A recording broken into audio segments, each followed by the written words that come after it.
క్రింది జతల్లో ఏది సరిగ్గా సరిపోలలేదు?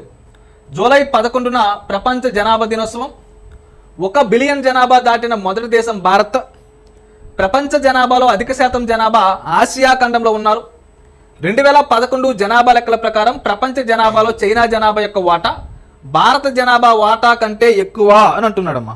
ప్రపంచ జనాభా దినోత్సవం జూలై 11 కరెక్టేనంటే కరెక్టే.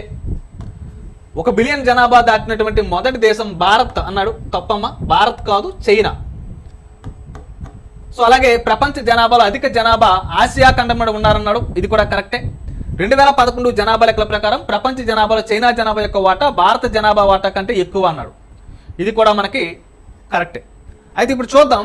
సో ఫస్ట్ జూలై 11ని ప్రపంచ జనాభా దినోత్సవంగా ఎందుకు పేర్కొన్నారు సార్ అంటే 1987వ సంవత్సరంలో జూలై 11 నాటికి యుగోస్లావియాలో ఒక బేబీ పుట్టిందమ్మా. ఆ బేబీ పుట్టడంతో ప్రపంచ జనాభా 5 బిలియన్లకి చేరుకుంది.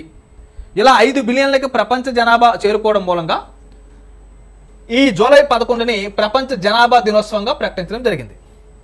ఇక 1 బిలియన్ జనాభా దాటినటువంటి మొదటి దేశం ఏంటి? చైనా దేశం 1 బిలియన్ జనాభాను దాటితే 1 బిలియన్ జనాభాను దాటిన రెండవ దేశం ఏది సార్ అంటే భారత్. సెకండ్ అయితే భారత్, ఫస్ట్ అయితే మరి చైనాగా చెప్పుకుంటాం. ప్రపంచ జనాభా అధిక శాతం జనాభా ఆసియా ఖండంలో ఉన్నారన్నాడు, ఇది కూడా కరెక్టే. సో ప్రజెంట్ మనం తీసుకుంటే అత్యధిక జనాభా కలిగినటువంటి ఖండం ఆసియా ఖండంలో అత్యధిక జనాభా కలిగి ఉన్నారు.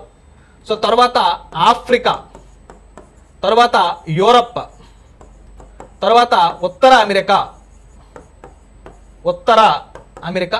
తర్వాత దక్షిణ అమెరికా, తర్వాత ఆస్ట్రేలియా, దీన్నే వాసానికి అని కూడా పిలుస్తారు. అలాగే అంటార్కిటికా, చివరిగా అంటార్కిటికా కలిగి ఉందన్న అంశాన్ని గమనించాలి. సో ఆసియా, ఆఫ్రికా, యూరప్, ఉత్తర అమెరికా, దక్షిణ అమెరికా, ఆస్ట్రేలియా, అంటార్కిటికా ఇవి ఖండాల పరంగా తీసుకునేటప్పుడు జనాభా ఎక్కువ నుంచి తక్కువకు కలిగి ఉన్నటువంటి ఖండాలుగా చెప్పుకుంటాం. సో కాబట్టి ఇక్కడ ప్రపంచ జనాభా అధిక శాతం జనాభా కలిగిన ఖండం ఆసియా ఖండంగా చెప్పుకోవడం జరుగుతుంది. సో నెక్స్ట్ ఏంటి? 2011 జనాభా లెక్కల ప్రకారం ప్రపంచ జనాభాలో చైనా జనాభా యొక్క వాటా భారత జనాభా వాటా కంటే ఎక్కువ. కరెక్టేనంటే కరెక్టే. చైనా జనాభా యొక్క వాటా 19% ప్రపంచ జనాభాలో, భారత్ యొక్క జనాభా 17.5%గా ఉందన్న అంశాన్ని గమనించాల్సి ఉంటుంది. అదే అమెరికా యొక్క జనాభా ప్రపంచ జనాభాలో కనుక తీసుకుంటే 4.43%గా ఉందన్న అంశాన్ని గమనించాలి. దేని ప్రకారం? 2011 జనాభా లెక్కల ప్రకారం.